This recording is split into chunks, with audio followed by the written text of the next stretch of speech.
It is a day of shame. Politicians in England and Wales have voted to legalize the murder of little children. I'm afraid to say it was not unexpected. I saw this coming, as many people did, and it underscores yet again the dangers of demagoguery. So, in the Parliament of the United Kingdom, they voted for this, and it's only to affect England and Wales. Scotland and Northern Ireland may yet follow suit. So, it's absolutely revolting.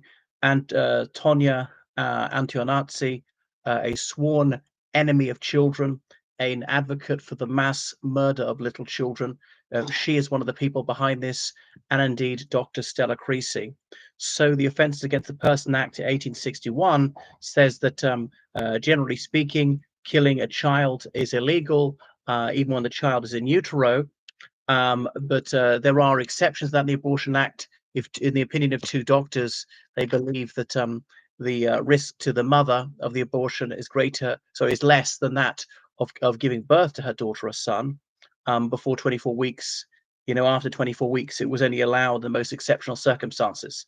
And they say that about 1% of abortions are performed on children over the age of 24 weeks in utero.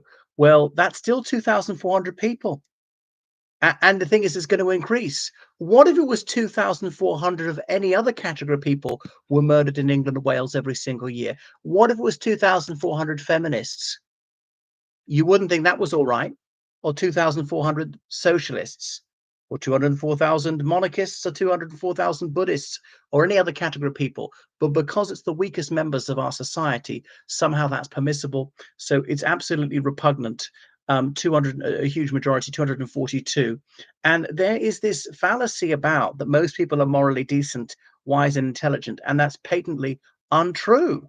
So anyone with any common humanity would abhor this. And there are even those who are pro-abortion who blanch at that, who recognize that these children are so developed, are completely capable of surviving outside their mothers, that that they definitely are human beings. I mean, a baby is a baby, a human being is a human being. The moment he or she is conceived, even with a single cell, we all started off as a single cell. It doesn't matter if you have one cell or many millions of cells, you're still a human being. You're either human or you're not. That's it.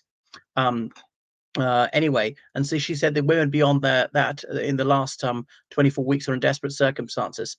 How do we know? Are they? Even if they are, that doesn't justify killing a child. Those are even more desperate circumstances, are those who are going to be murdered. So this is part of the crime and policing bill, an amendment she's putting in there.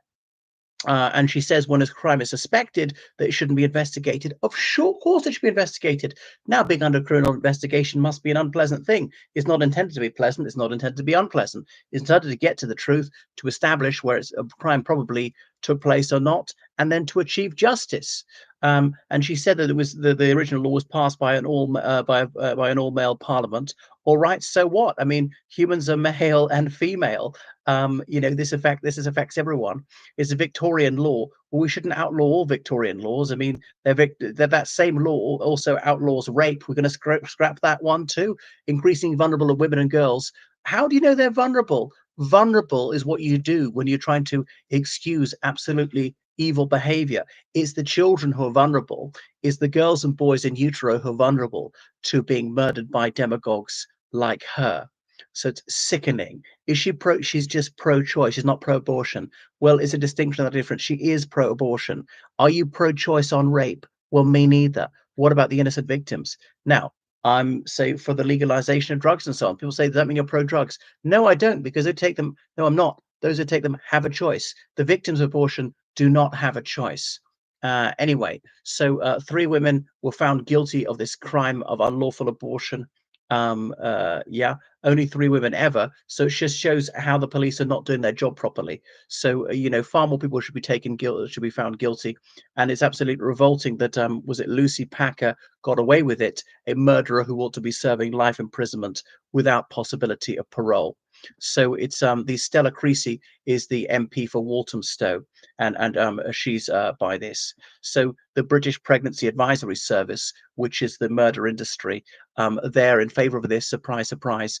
They want more victims. So Dr. Caroline Johnson, she's a Conservative health spokesman, and she put forward some amendment, which would at least have restricted abortion a little bit, would have saved even a few kids, and so on. And that was heavily defeated. So it's very, very worrying what is happening.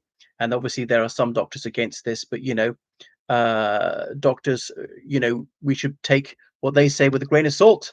They're the occupation most overrepresented amongst serial killers. So they like to have power over people, and obviously not most of them aren't serial killers, only a minority. I would think it's not that many. They're very represented amongst those who sexually abuse children.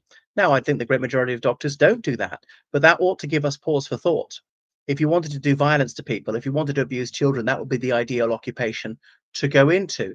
The abortion industry has become normalized for them, desensitized to them. And you see how these demagogues like Stella Creasy and Tonia Antonazzi are advocating for the mass murder of little children. So it's salami tactics, and this is how genocide starts. You target a very, very small, very, very feeble group of socially marginal, and to more and more and more and more people.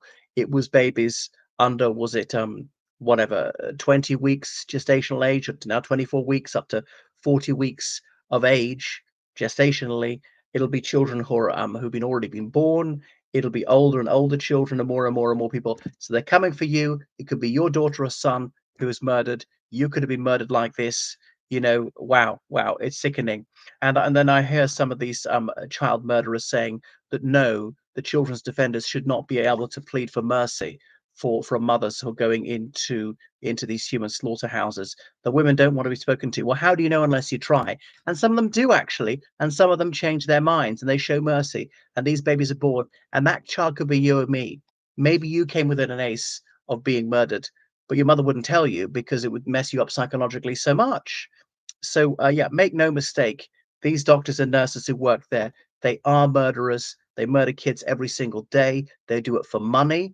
They do it for pride. They boast about it. They take pleasure in it, and so on. They wow, wow, it's just sickening. So you see the limitless human capacity for self delusion, telling them certain selves, a certain category of human being are not humans. It's like when white supremacists said that black people were not humans, or like in the Middle Ages when some priest said that women weren't fully human or something like that. Oh, and these girls and boys, they can't survive independently. Well, that's okay, but that's true of people who babies who are being breastfed. They can't survive without their mother's body, or people on ventilators. They're still human beings, aren't they? Should we just turn them all off in coronavirus? They're all people on life support machines. There are all sorts of categories of people. I mean, none of us are really independent. I don't know how to grow food. I'm not a farmer. There are loads of things I can't do. Sometimes I probably wouldn't have survived without a doctor or nurse. It really is preposterous. So they come up with any ludicrous argument. And when they attempt to murder a child, but the girl or boy comes out alive, the abortionists say, no, don't save this child. Even they acknowledge that a child is a child once he or she has been born, but they say, don't save this baby, even though this baby's survival cannot possibly negatively impact the mother's health. And by the way, it's good for you. Being a mother is good for you. Women who have children live longer than those who don't have any living children. Yeah, who have better mental health, have much lower suicide rates. So it's actually positive for women's health for them to give birth, either vaginally or through cesarean section. So this is truly horrifying. It's absolutely nauseating. It's repugnant. It's the most satanic thing going. Little children being tortured to death. As I speak, children are having their limbs ripped off. Imagine the agony of that. Children having their heads ripped off, children having their spines broken, children bleeding to death, children being tortured to death, children dying in agony, children having their hearts injected with deadly poisons to cause cardiac arrest, children dying from hypoxia, being cut off from oxygen. Imagine the agony, the distress, the anguish of that. And these children, they do feel pain, except at a very early age, because they've got the functioning nervous system, even if it's not quite fully functioning to the end. But even if these murders were completely painless to the victims, it's still wrong. It'd be wrong to murder you, wouldn't it? Even if you didn't feel anything. This is a preposterous argument. So if abortion is really healthcare, why isn't it done to Stella Creasy?